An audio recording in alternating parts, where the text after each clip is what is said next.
Écoutez le Talk iPhone sur les stations d'accueil iPhone et iPad JBL.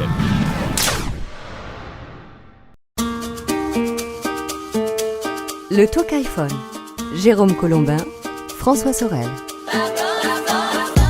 Bonjour à tous et bienvenue pour ce nouveau numéro du Talk iPhone sur la chaîne techno.tv. Nous sommes très heureux de vous retrouver. Le Talk iPhone, c'est toutes les 2 semaines, toute l'actualité de l'iPhone, de l'iPod et de l'iPad. Jérôme Colombin est à mes côtés. Salut Jérôme. Salut François, bonjour à tous. Non, à tes côtés, c'est pas vrai, tu mens, puisque exceptionnellement, nous ne sommes pas au même endroit aujourd'hui. Oui, mais tu es à mes côtés, si tu veux, par le cœur. Oui, je suis dans par ton les cœur. Technologies. Effectivement. Pour ça. Voilà. Enfin, on va le dire. Toi, tu es dans le sud de la France, et C'est puis vrai. moi, je garde la boutique à la maison, quoi. Eh bien, oui, en plus, ça va être une espèce de triplex aujourd'hui, haute technologie, puisque évidemment, ce Talk iPhone qui va être consacré en intégralité à la sortie de l'iPhone 4S sera fait, comme d'habitude, en collaboration avec Laurent d'iPhone.fr, hein, Jérôme. Oui, qui est avec nous. Laurent est déjà en ligne. Salut Laurent. Bonjour. Laurent qu'on retrouve sur iPhone.fr, le partenaire donc du Talk iPhone. Laurent qui a des valises sous les yeux, c'est pour ça qu'il a eu un tout petit bonjour, en fait, pour tout vous dire. Il est un peu fatigué. Faut dire que l'actualité Apple en ce moment est relativement riche. Jérôme, juste un mot sur le déroulé de ce Talk iPhone exceptionnel, bien évidemment, à l'occasion de la sortie de l'iPhone 4. On va vous donner notre avis concernant l'iPhone 4, parler d'iOS 5 aussi, écouter les messages répondeurs, puisque nous avons sélectionné quelques petits messages qui justement ont un rapport avec l'iPhone 4S. Ce sera dans quelques instants. Exactement, on va écouter un peu vos retours, votre ressenti, et puis on s'étendra sur l'événement de cet iPhone 4S qui est, je crois qu'on peut le dire, la reconnaissance vocale à travers Siri. Eh oui, c'est quand même le gros morceau. Bon, c'est parti. On commence, on y va ? Allez. Le Talk iPhone. Voilà, Talk iPhone spécial iPhone 4S, ça fait à peine quelques jours qu'il est disponible en France, et puis c'est déjà un succès cet iPhone 4S, on parle à l'heure où on enregistre de 4 millions d'exemplaires vendus, et on va voir avec Laurent tout de suite, on va se pencher un petit peu sur le ressenti des utilisateurs qui se sont déjà appropriés cet appareil à travers le forum d'iPhone.fr. Comment est-ce qu'il est perçu cet iPhone 4S, Laurent ? Eh bien, alors, cet iPhone 4S, il est perçu un petit peu comme on l'avait noté au départ, avec une double lecture. Il y a les anciens possesseurs de 3G, 3GS qui sont ravis, bien entendu, ils découvrent l'écran Retina, etc. Plus les nouveautés. Et puis, il y a les processeurs d'iPhone 4 qui, globalement, pour ceux qui ont fait le pas, sont contents de l'avoir fait. Et beaucoup de de ceux qui n'ont pas fait le pas pensent que c'est pas la peine de le faire. Donc, globalement, des réactions plutôt heureuses, des très bonnes surprises avec Siri. L'appareil photo, pour l'instant, on n'a pas des tonnes de retours, mais la vidéo semble prometteuse. Et globalement, les gens qui sont passés du 3G ou 3GS à l'iPhone 4S sont juste subjugués. Laurent, est-ce qu'on peut comparer l'engouement de ta communauté avec celle que on avait eue il y a un peu plus d'1 an lorsque on était passé du 3GS au 4 ? Il y a la même euphorie ou c'est un petit peu moins quand même ? Non, on va vraiment la comparer au 3G, passage 3G, 3GS. C'est-à-dire D'accord. beaucoup de gens pas trop heureux sur le coup de voir une machine qui est pas tout à fait nouvelle puisqu'elle n'a pas changé de forme. Et puis au fur et à mesure du temps, on se rend compte qu'il y a quand même des arguments pour plein de gens pour migrer. Certains, c'est parce qu'ils revendent leur 4 pas cher et ils rachètent un 4. Ils revendent leur 4 assez cher et ils rachètent un 4S pas cher, ils sont plus engagés. Enfin voilà. Mais on voit cette évolution exactement la même. C'est un petit peu ce qu'on a dit, François, dans la vidéo test de l'iPhone 4S, qu'on vous engage d'ailleurs à aller voir sur la chaîne techno.com. En fait, tout dépend de ce que l'on possède aujourd'hui. Si on a l'iPhone 3G ou 3GS, évidemment, l'iPhone 4S, c'est celui qu'il faut acheter. En revanche, si on vient de l'iPhone 4, à moins d'être vraiment un geek et un iPhone addict, ça paraît pas absolument nécessaire de sauter le pas. Effectivement, et puis tout ça, Jérôme, est intimement lié à l'engagement que nous avons avec notre opérateur. Ça, c'est vraiment la clé de tout, parce que si vous avez acheté un iPhone 4 il y a 1 an et qu'il vous reste encore 1 an d'engagement et que vous voulez vous offrir le 4S, il va vous coûter une fortune parce que c'est quand même, il faut pas l'oublier, le smartphone le plus cher au monde. Ouais. On commence à 650. Voilà, 650 € pour le 16 Hors Go. forfait. Voilà, hors forfait, et on rajoute 100 € à chaque fois par tranche de 16 gigas. Donc, c'est vraiment un téléphone très très cher il faut pas oublier que voilà, tout ça c'est beaucoup d'argent, donc il y a aussi le fait que soit on est très riche, on s'offre un iPhone 4 comme ça en claquant des doigts, soit on attend que notre période d'engagement soit justement actée pour pouvoir s'en offrir un. Et encore, quand on est engagé, difficile de toucher à moins de 200 €, hein, le 16 Go, donc c'est quand même une somme aussi. Hein. Sinon, Laurent, d'autres messages sur le forum d'iPhone.fr? Alors, du côté peut-être des points un peu négatifs, on commence à lire des retours sur des écrans jaunes ou pâles ou de coloris qui sont, en le comparant à l'iPhone 4, un petit peu décalés. Donc ça commence à apparaître. C'est pas nouveau, hein, on l'a déjà connu sur les modèles d'avant. Oui, alors bon, il faut en dire un petit mot là quand même, Ouais, parce que c'est vrai que c'est un problème. C'est un problème qui avait déjà été constaté sur l'iPhone 4, sur certains modèles. Voilà que ça recommence. À quoi c'est dû? Alors, une explication vient de temps de séchage de la colle au niveau de l'écran qui fait que lorsqu'elle est pas sèche, l'écran est plus mat ou plus terne que lorsqu'elle va être sèche. Donc il faut se donner un petit peu de temps pour vérifier si ça reste, si vraiment au bout d'une semaine ou deux l'écran est pas revenu mieux, parce que ça peut être le cas. Maintenant, c'est toujours difficile sur des cas comme ça. On voit pas les écrans quand on est sur un forum, donc vraiment analyser si c'est un problème de colle ou si c'est un problème de fournisseur d'écran pour certaines séries, etc. C'est extrêmement difficile. Jérôme, nous on l'a remarqué quand même, parce que bon, tu disais, voilà, le test de l'iPhone 4S est disponible sur la chaîne Techno. On a évidemment eu plusieurs exemplaires du 4 et du 4S pour justement... On a eu une palette, hein, on peut le dire. Une palette chacun, hein, c'est ça. Voilà, donc d'ailleurs, si vous êtes intéressés, on fait des bons prix dessus. Non, on plaisante, hein, Non, c'est faux. évidemment. Et on s'est rendu compte, c'est quand même étonnant, hein, surtout entre l'iPhone 4 et l'iPhone 4S, il y a parfois une grosse différence comment dirais-je, de couleur d'écran, de température d'écran, on va dire. Oui, c'est ça, température de couleur. Il y en a un qui est jaunasse, quoi, clairement. Oui, c'est vrai, comme Michel. Oh, c'est élégant. Non. Il est très en forme. Hein. Oui, non, mais ça me fait plaisir. L'écran jaune, Laurent, est-ce que tu as eu des retours aussi concernant des problèmes d'autonomie? Parce que bon, moi j'ai mon petit mot à dire là-dessus. Est-ce que la communauté d'iPhone.fr a remarqué une différence d'autonomie par rapport au 4? Alors, il y a eu deux niveaux au niveau des commentaires sur l'autonomie. Un premier niveau qui parlait d'une baisse d'autonomie avec iOS 5, donc qui équipe par défaut l'iPhone 4S. Et il est difficile de faire la part entre est-ce que c'est l'iOS 5 ou est-ce que c'est l'iPhone 4S. Néanmoins, donc pour ce qui est de l'iPhone 4S, il y a quand même des études qui ont été faites là, qui sont toutes récentes et qui montrent qu'il a quand même une autonomie un peu moindre que l'iPhone 4. Dans certains cas, un peu supérieur dans d'autres. Par exemple, il est moins bon en 3G, en surf sur Internet, il va être meilleur en voix. C'est assez étrange, hein, on a du mal à le comprendre, mais ça se voyait dans les chiffres qu'a communiqué Apple, hein, bizarrement, dès le départ. Donc oui, il y a des retours. Maintenant, est-ce que c'est l'iPhone 4S? Est-ce que c'est des réglages d'iOS 5? Est-ce que c'est Siri également? C'est pas encore bien net. Ouais. Ça, on l'a un petit peu constaté aussi, hein, François. Ah oui, moi qui suis on va dire sans fil à la patte, parce que c'est vrai qu'on a, on va dire une habitude, c'est qu'aujourd'hui l'iPhone, quand on arrive au bureau, on le branche sur le courant. Quand on est dans la voiture, personnellement, moi je le branche sur l'allume-cigare. Ouais. Quand j'arrive à la maison, je le aussi. branche. Voilà, donc en fait, l'autonomie n'est pas un problème, étant donné qu'on a tout le temps des points de recharge. Mais là, tu disais, je suis donc dans le sud, et j'ai pas forcément tous ces points de recharge à proximité. Il n'y a pas l'électricité partout en plus là où tu es, hein. Voilà, c'est ça. Enfin, cela dit, il y a l'énergie solaire, mais bon, l'iPhone 4S n'est pas compatible. Et je me suis rendu compte que, voilà, quand tu pars comme ça le matin et que tu rentres le soir, eh bien, je te dis pas, le soir, mon iPhone 4S commence vraiment à tirer la langue. Ouais. J'ai véritablement l'impression qu'il a une autonomie moins bonne que le précédent. Mais rappelez-vous, on avait eu ce même problème à l'époque, je crois que c'était le 3GS qui était sorti. Où les premiers jours c'était un peu n'importe quoi parce que le GPS était activé et on arrivait à des autonomies qui étaient ridicules, quoi. Donc je pense que là encore il faut maîtriser un peu le téléphone, le dompter pour enlever certaines fonctionnalités qui sont très gourmandes, qui consomment énormément d'énergie. Mais pour l'instant, autant vous dire que je n'ai pas trouvé lesquelles, hein. Oui, quelle fonctionnalité, c'est ça la question. Laurent, tu as quelques précisions toi de ton côté?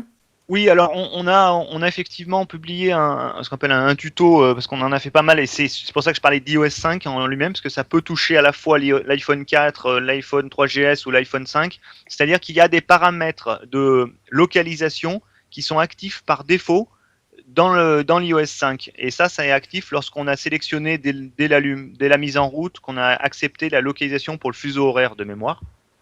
Et du coup, Oui. Quelque chose de très important quand même, la localisation du fuseau horaire, c'est quelque chose qui est vital parce qu'on ne sait pas où on est, bien sûr. Mais non, Exactement. mais ça Sauf permet... Jérôme quand il se lève le matin, où là il a un moment J'ai d'interrogation. besoin qu'on me recadre, oui. Voilà, c'est ça. non, pour les grands voyageurs, ça peut être très utile. Pour les Bien autres, sûr. effectivement, en le déconnectant. Alors, la première chose, c'est on peut activer une fonction qui montre la petite flèche de localisation, même quand c'est le système qui se localise. Ça, c'est une première chose. Donc ça permet déjà de jauger où est-ce qu'on en est, est-ce qu'on a du GPS actif ou pas, même si on n'a pas demandé, même si on n'a pas lancé d'application qui a besoin de GPS.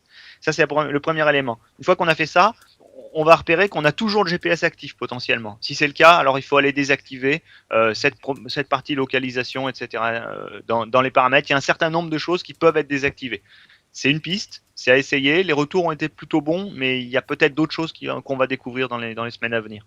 Ouais, mais c'est pas facile, hein. Franchement, moi j'ai un petit peu bidouillé mon téléphone, j'ai regardé un petit peu dans les menus, les sous-menus. D'ailleurs, ça commence à être un peu stressant. Je trouve que l'iPhone 4S a pas mal, enfin iOS 5 a pas mal de sous-menus que la précédente version n'avait pas. Vous comprenez pourquoi il n'y avait pas toutes les fonctions disponibles sur les versions précédentes, hein? C'est qu'on s'est habitué doucement. Eh ben voilà, il n'y a pas de secret. C'est un retour effectivement que je voulais ajouter, c'est-à-dire que autant sur l'iPhone, etc., on est en milieu relativement connu, il y a des grosses nouveautés, la vidéo, Siri, etc. Mais il y a quelque chose qui se lie énormément, c'est effectivement l'ajout de complexité avec iOS 5, avec iCloud. Il y a un certain nombre de choses qui vraiment font que les gens ont plus de questions, la synchronisation sans fil, est-ce que s'il se passe ci, il se passe ça, il y a beaucoup d'interrogations et ça c'est nouveau. Ouais, alors juste un truc, petite anecdote concernant iCloud. En fait, donc quand on a pu tester l'iPhone 4S, moi j'ai tout de suite donc enclenché en fait la fonction iCloud qu'on vous demande dès l'allumage de téléphone. En fait, je sais pas si vous avez remarqué, mais voilà, dès qu'on vous le demande, voilà.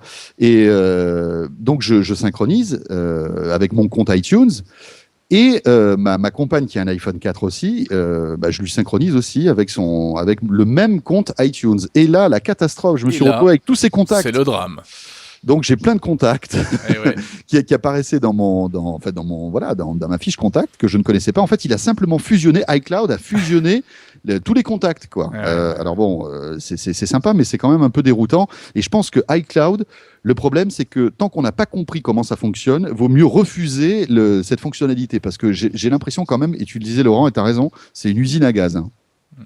Les gens sont c'est nouveau, c'est vraiment nouveau. Effectivement, il y a ce problème de compte iTunes partagé. Donc là aussi, on en parlait dans notre dernier tuto. Il faut faire attention. On peut avoir des comptes partagés dans une famille au niveau iTunes, et Apple eux-mêmes le site, on peut tout à fait créer un compte iTunes spécialement pour iCloud. Et ça évitera justement ce problème de merger des données entre des comptes différents. Ouais, mais ça complexifie en fait. On est sur une donnée nouvelle, c'est-à-dire qu'avant il y avait nous, le téléphone, l'ordinateur, maintenant il y a nous, le téléphone, l'ordinateur et un nuage au loin. Donc on a vraiment une quatrième personne dans la discussion. Et je pense que Apple doit être vigilant parce que iOS 5 prend l'embonpoint et devient un peu plus compliqué. Donc il faut qu'Apple soit vigilant à mon avis à ce sujet. Bien, toujours au chapitre des ressentis, des retours, du feedback. Oui. On va aller faire un petit tour du côté du répondeur. Alors, on a reçu beaucoup de messages, évidemment, sur l'iPhone 4S parce qu'il vient de sortir, mais nous avons quand même ce message. Le répondeur. Alors, bonjour à Jérôme Colombin, François Sorel et aux lecteurs du Talk iPhone. C'est Mathias de Strasbourg dans le 67. Alors, je voulais vous faire part d'une info qui va faire plaisir à tous les possesseurs d'iPhone 4S. Aujourd'hui, nous sommes le 14 octobre et je me suis procuré l'iPhone 4S. Plus tard, je l'ai comparé à mon iPhone 4 et j'ai écouté la même musique sur les deux iPhones et j'ai constaté que le son du iPhone 4S est bien plus fort et de meilleure qualité. Cela m'a surpris car personne n'en a parlé, pas même Apple. Voilà, merci. Bonne continuation. Eh bien voilà, mais en fait cet auditeur a raison. Moi je trouve que la qualité sonore en mode main libre de l'iPhone 4S est vraiment meilleure que celle de l'iPhone 4. Jérôme, qu'est-ce que tu en penses ? Non, mais oui, moi je suis du même avis. Mais alors, je pense que ça a une utilité notamment avec Siri, puisqu'on a Siri, il faut quand même qu'on comprenne ce qu'il nous dit. Donc, et puis bon, c'est la suite logique. Alors, on n'a pas le détail, on ne sait pas exactement ce qu'ils ont fait. Est-ce qu'ils ont changé les haut-parleurs, amélioré une puce, amélioré un petit composant logiciel. Bon, mais le résultat est là. Hein. Laurent, tu partages notre avis ? J'ai vu pas mal de retours effectivement sur les qualités sonores et Siri est forcément lié à ça, hein, effectivement. Mais même pour écouter de la musique, c'est étonnant. Écouter de la musique en mode main libre sur l'iPhone 4S. Oui, mais enfin, je te conseille quand même de brancher un casque. Hein. Bien sûr, mais la qualité, testez si vous avez la chance de pouvoir avoir un iPhone 4 et 4S, la qualité est meilleure sur l'iPhone 4S. Le son est un petit peu plus rond, un petit peu plus agréable à écouter. Il fait moins crin-crin, quoi, crécelle.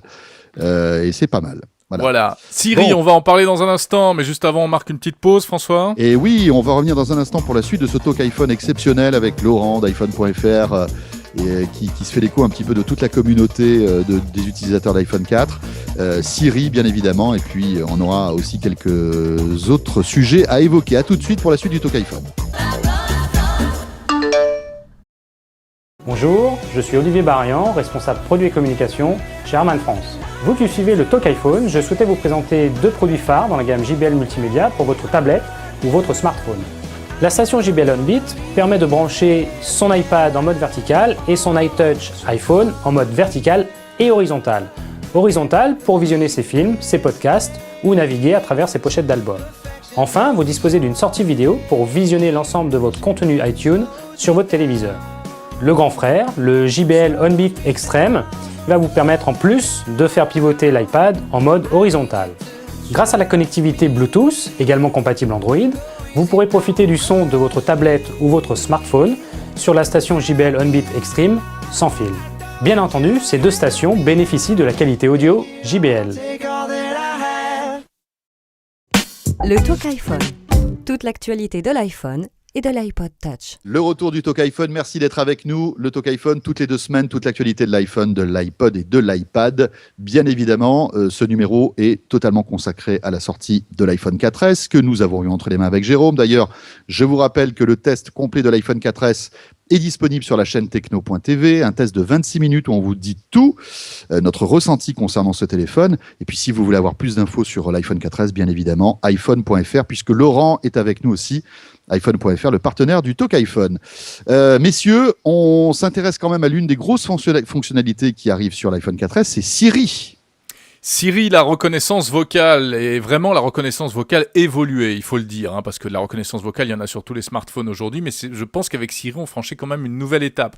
Alors, à toutes les personnes qui en ont entendu parler, mais qui ne l'ont pas encore testé, il faut quand même dire que Siri, c'est assez bluffant, ça marche quand même super bien, François. Ah oui, alors ça marche super bien, mais moi je dirais pas super bien, je dirais simplement que ça marche bien. Parce que il suffit d'ailleurs de regarder le test dont on parlait il y a un instant sur la chaîne Techno. À la fin, on a fait un petit bêtisier. C'est vrai qu'on l'a un peu poussé dans ses retranchements, Siri. Siri, qui plaît beaucoup d'ailleurs, qui vous plaît beaucoup parce qu'on a eu beaucoup de réactions là-dessus. Bon, cela dit, c'est vrai qu'on lui disait un petit peu n'importe quoi. Quand on vous demandait un téléphone, si il est d'accord pour qu'on l'épouse, c'est clair que parfois on peut s'attendre à des réponses un peu bizarres. Oui, mais Siri a été programmé avec pas mal d'humour et ce genre de questions a été un petit peu anticipé, donc il y a des réponses. D'accord, Jérôme, je suis complètement d'accord avec toi, mais tu t'es rendu compte aussi pendant ce test que parfois on lui posait des questions qui étaient tout à fait sensées et dont il pouvait avoir la réponse et il se plantait. On est d'accord? Oui, alors on va rappeler quand même que Siri est encore en version bêta. Malgré tout. Eh oui. Non, donc c'est-à-dire que Apple maintenant a pris la mauvaise habitude de Google et de sortir tout en bêta comme ça. Exactement. D'accord. Bon, voilà, c'est un fait. Laurent, quel est le retour de tes internautes de la communauté iPhone.fr concernant Siri? Alors, le premier retour, je vais partir par l'anecdote, c'est pourquoi on ne peut pas mettre une voix féminine. Donc ça, c'est effectivement un retour qu'on a beaucoup lu. La version française est une voix masculine et aux US, ils ont une voix féminine. J'ai même essayé de changer la voix de Jérôme Colombin parce que de temps en temps, j'aimerais bien parler à une voix féminine, mais j'y suis pas arrivé. Hein. Non, mais pareil, Siri, c'est pareil. Voilà, c'est vrai On peut pas, mais je pense que ça arrivera un jour ou l'autre. Oui, il Bien n'y sûr, a pas bien de raison. sûr. C'est étrange d'ailleurs, on peut se poser la question pourquoi. Mais voilà, ça c'était le retour anecdotique. Deuxième retour anecdotique, les gens ont beaucoup joué avec, effectivement, avec des questions alambiquées et des retours parfois avec de l'humour, parfois erronés, parce qu'effectivement, Siri avait avoué ses limites. D'autres retours qui sont que la version française est limitée par rapport à la version américaine. Donc ça pour des raisons de connexion à des bases de données. Donc voilà, globalement c'est ça, mais les gens sont plutôt très positivement surpris. Ils aiment bien leur petit assistant. Siri, je t'adore. Vous me connaissez à peine, Jérôme. Attendez, il a de l'humour. Ouais, mais alors, Franchement. juste un truc. On se rend compte quand même parfois que le temps de latence entre le moment où vous posez la question et vous avez la réponse est long. Oui. C'est long. Mais il y a une explication. Oui, non, mais attends, mais moi je suis utilisateur. Des explications, je m'en fous complètement. Ça m'intéresse pas, moi, qu'on me dise. Il faut que ça aille vite. Non, mais Qu'il est attends. grognon, mais qu'il est grognon. Non, Jérôme, c'est pas ça. Mais moi, je me mets à la place des gens qui testent l'iPhone 4S, qui l'achètent et qui l'utilisent. Non, mais je suis d'accord. Qu'on te donne une explication parce que c'est lent, c'est sympa, mais ça résout pas mon problème. Absolument, mais simplement ce que je veux dire, c'est qu'il faut expliquer du coup comment fonctionne Siri. Siri fonctionne avec le cloud et ne fonctionne qu'avec le cloud. C'est-à-dire qu'effectivement, il faut la connexion Internet. Si vous êtes dans une zone où vous ne captez plus Internet ni en Wi-Fi ni en 3G, Siri ne fonctionne pas. Et ça, il faut le préciser. Mais c'est aussi grâce au cloud qu'on peut aujourd'hui avoir un système de reconnaissance vocale de cette puissance-là. C'est-à-dire qu'on peut pas imaginer que toute l'information stockée dans le cloud puisse être stockée dans la mémoire du téléphone. Mais non, ça pas serait aujourd'hui. Des données trop importantes. Exactement. D'accord. Bon. Laurent ? D'autant plus quand on va chercher sur des bases de données de connaissances comme aux États-Unis avec Wolfram Alpha. Là, on accède vraiment, Siri, c'est vraiment un pont vers Internet dans ce cas-là. Là où nous, on l'utilise un peu plus localement avec des infos locales, appelle un tel, crée-moi un mémo. Sur la version évoluée de Siri, qu'on verra sûrement un jour en Europe, on va beaucoup plus loin. Voilà. Alors- Moi, je voulais juste rajouter un truc. C'est vrai que pour l'instant, c'est une bêta qui est amusante. Moi, j'ai épaté tous mes potes là parce que voilà, j'étais l'un des tout premiers à avoir l'iPhone 4S et à leur montrer en tout cas. Et voilà, ça les a bien fait Bon, ça y rigoler. est, tu peux le dire que tu es à Marseille maintenant. Non, Ça y est, alors- on a compris.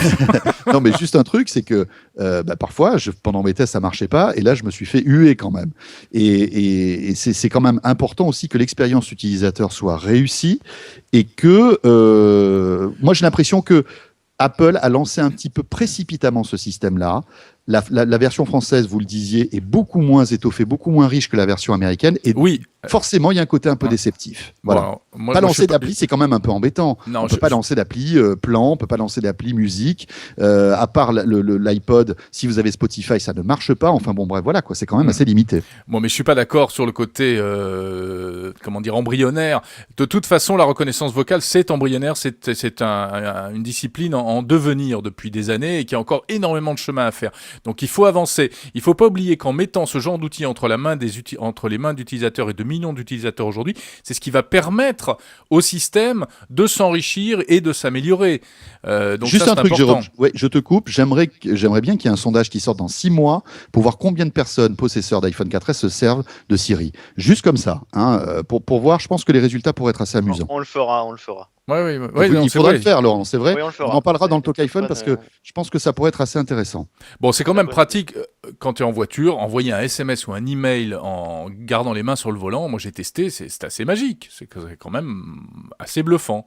Même si, alors c'est vrai, Laurent, tu le disais à l'instant, il faut préciser que en France, on n'a pas encore accès à toutes les fonctionnalités disponibles dans la version américaine, notamment par ce non-interfaçage avec certaines bases de données. C'est-à-dire que concrètement, on ne peut pas encore poser la question du genre « trouve-moi un restaurant sympa pour aller avec ma chérie au coin de la rue ». Ça marche pas. Ou le temps de cuisson d'un œuf dur, ou j'en passe, et des meilleurs. Voilà, mais on peut penser que ça viendra. Allez, deuxième répondeur. Alors, le message qu'on va écouter est en fait fait par un auditeur qui nous a envoyé ce petit répondeur juste après le keynote de l'iPhone 4S. Et il va nous parler de cet iPhone 4S qu'il trouve super. Le répondeur. Bonjour le Talk iPhone, c'est Marco de Palaiso. Je viens de suivre la keynote sur vos collègues de iPhone.fr et à la fin de la keynote, tout le monde avait l'air un peu déçu qu'il n'y ait pas un nouvel iPhone 5 avec une nouvelle carrosserie. Et ben moi, je vais vous dire, j'étais fou de joie. Je vous explique pourquoi. Parce qu'en effet, j'ai un iPhone 3GS avec au total 5391 morceaux, 27 vidéos, 180 photos, 11 applications et seulement 396 mégaoctets de place disponible. Alors quand j'ai vu que le nouveau iPhone 4S pouvait me permettre d'avoir 64 gigaoctets de place totale, j'ai sauté de joie parce que moi j'arrivais à la fin d'une logique commerciale, c'est-à-dire que je ne pouvais plus acheter ni d'application ni de musique. Mon iPhone commençait un petit peu à bugger parce que je pense qu'il manque un peu de place pour bien travailler. Et quand j'ai vu que l'iPhone 4S faisait 64 gigaoctets, et ben je me suis dit c'est génial, je vais courir l'acheter. Voilà, moi j'étais super heureux. Eh bien voilà, un auditeur heureux qui va sans doute investir dans un iPhone 4S 64 Go. Comme quoi, hein, le fait d'augmenter la capacité mémoire sur le téléphone, ça a du bon. Et en tout cas, il y a un public à ça. Hein. Je ne sais pas ce que vous en pensez, Jérôme et Laurent. Mais je crois qu'il y a aussi un besoin, puisqu'il faut rappeler que l'iPhone 4S filme en vidéo en 1080p, c'est-à-dire qu'il fait de la vidéo de très bonne qualité, mais avec des fichiers très très lourds. Et du coup, il faut encore plus de mémoire. Laurent, des retours intéressés de cet iPhone 64 Go?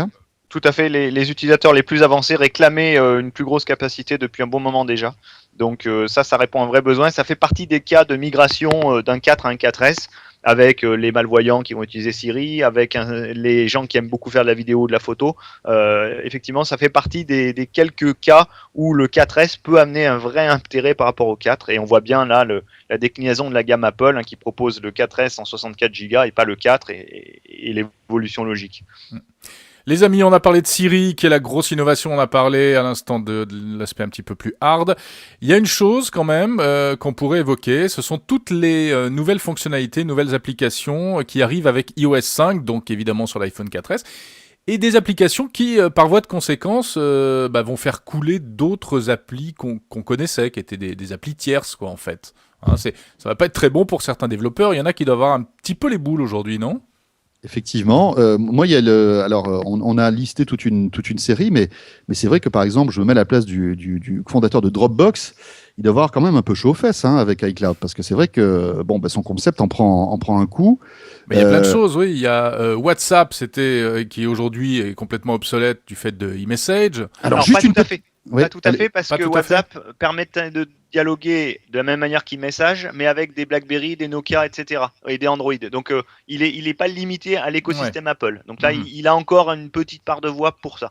Alors juste une petite anecdote concernant e-message. J'étais dans le train, dans le TGV dimanche. J'ai essayé d'envoyer un message par e-message. Le message ne passait pas. C'est-à-dire que autant on se rend compte que les SMS sont beaucoup plus facilement transférables quand on est dans des conditions réseau qui sont difficiles. Mais parce que tu n'avais pas de connexion data. Alors j'avais une connexion data, j'étais en Edge, mais le message n'est pas passé. Et alors ce qu'il y a d'agaçant, c'est que par exemple, Jérôme, je veux t'envoyer un message. Tu as un iPhone avec iOS 5. Je ne peux que t'envoyer un e-message, je ne peux pas t'envoyer d'SMS. Ou alors il faut que e-message fasse un échec pour qu'après je puisse switcher par SMS. Ou alors il faut que je rentre dans les menus du téléphone, que je désactive e-message, et là je peux t'envoyer un SMS. Donc voilà, e-message, on se rend compte que la robustesse de transmission des données n'est pas aussi importante qu'un bon vieil SMS, quoi. Surtout quand on est dans des configurations un peu délicates, ou un train, ou peut-être dans un tunnel et qu'on n'a pas beaucoup de réseau. Ça, il est certain que le SMS, c'est un peu la Jeep de la communication. Tu as tout à fait raison, c'est exactement ça. Ça passe partout. E-message est plus fragile à ce sujet-là. Alors vous avez vu, sinon, on parlait de Siri à l'instant, il y avait une appli qui était quand même pas mal, dont on avait parlé dans le Talk iPhone, qui s'appelait Dragon Dictation. Elle est quasiment inutile aujourd'hui, cette appli. Alors, oui et non. D'abord, elle reste utile pour tous ceux qui n'ont pas de 4S. Effectivement. Il y en a beaucoup. Et deuxièmement, de toute façon, c'est eux qui produisent la technologie pour Siri. Oui, donc globalement, eux n'y ont pas perdu grand-chose. Ils ont leur technologie inclus. Quand on appuie sur le petit micro, c'est eux qui répondent. Donc c'est perdu pour gagner. Ouais. Tiens, il y a une question quand même que beaucoup de monde se pose, à laquelle on n'a pas répondu. Pourquoi Siri n'est-il pas disponible sur l'iPhone 4 et même éventuellement sur l'iPad 2 ? Grande question qui agite les forums, avec beaucoup de gens qui essayent de le porter.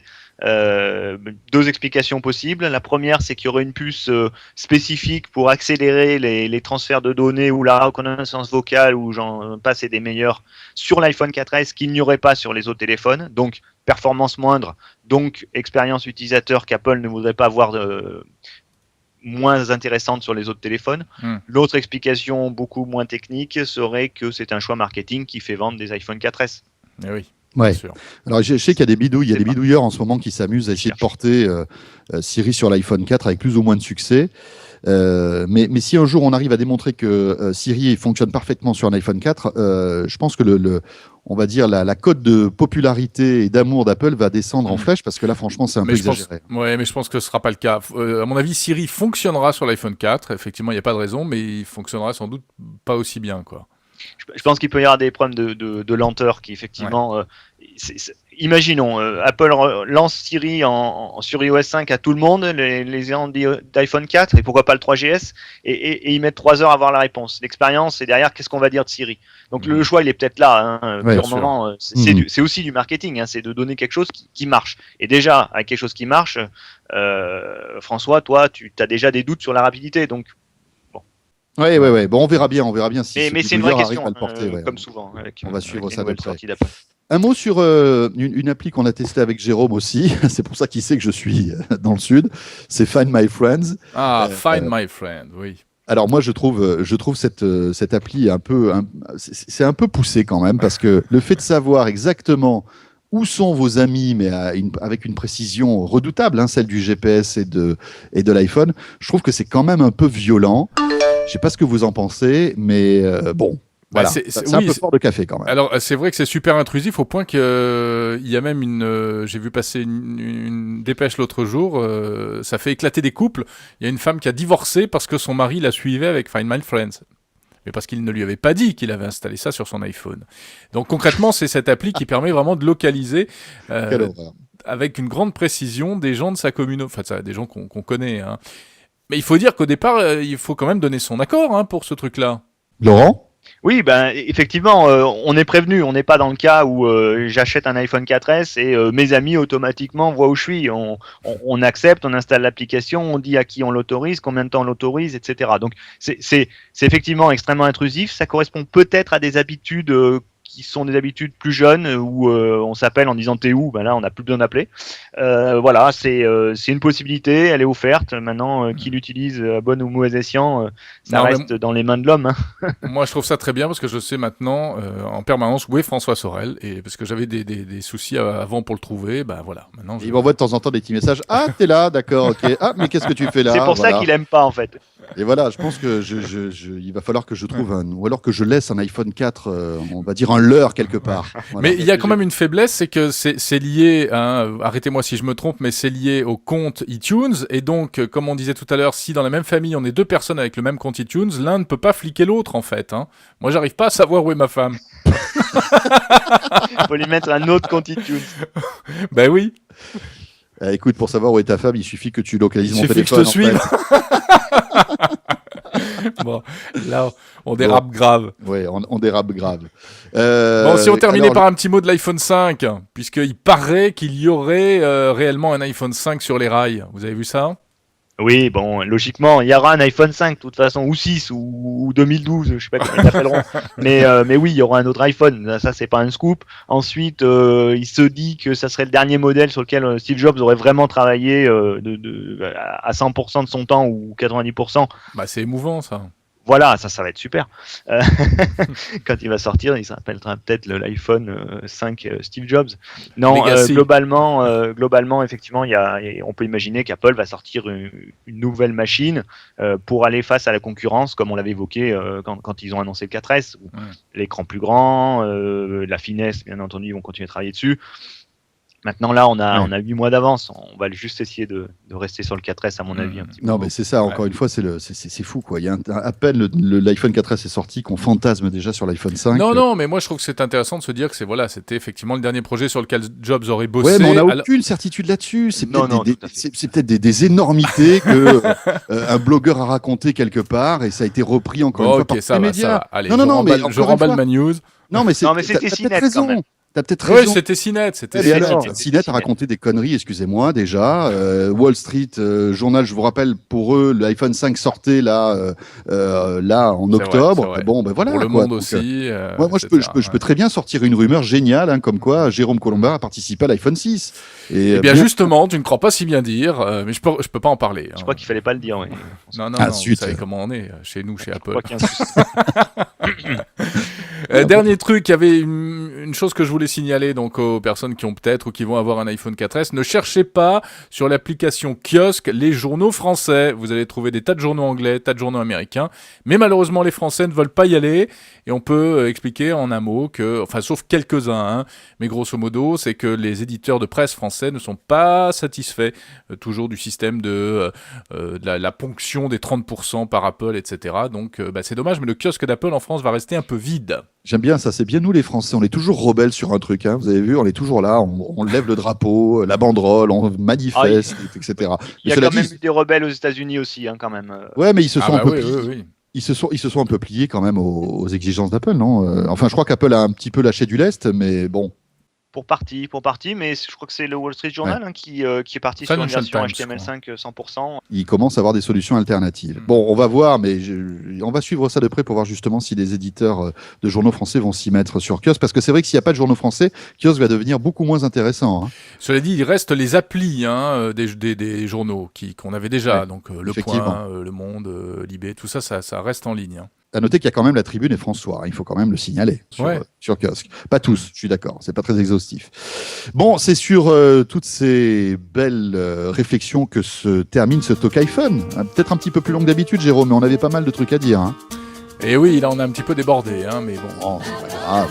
Ça va, on le pardonnera. Alors, chose importante, n'hésitez pas à nous laisser vos messages sur le répondeur du Talk iPhone pour nous dire ce que vous pensez de cet iPhone 4S, si vous a plu, si vous trouvez que c'est l'arnaque, si au contraire pour vous c'est le téléphone révolutionnaire. Dites-le nous, envoyez-nous vos messages vocaux sur répondeur@lachaînetechno.com. On sélectionnera les meilleurs pour notre prochain Talk iPhone qui aura lieu dans 2 semaines, Jérôme. Oui, absolument, puisqu'on se retrouve, vous le savez, toutes les 2 semaines. Tous les numéros du Talk iPhone, c'est sur lachaînetechno.tv. Continuez à nous envoyer vos messages également, répondeur@lachaînetechno.com. Voilà, et puis on remercie Laurent d'iPhone.fr qui est avec nous pendant cette demi-heure. Merci Laurent, à bientôt. Merci de m'avoir accueilli, à bientôt. Voilà, et pour retrouver Laurent, iPhone.fr. Jérôme, on se retrouve dans 2 semaines. Salut à tous. Salut à tous, bye bye, portez-vous bien. Le Talk iPhone. Jérôme Colombin, François Sorel. Écoutez le Talk iPhone sur les stations d'accueil iPhone et iPad JBL.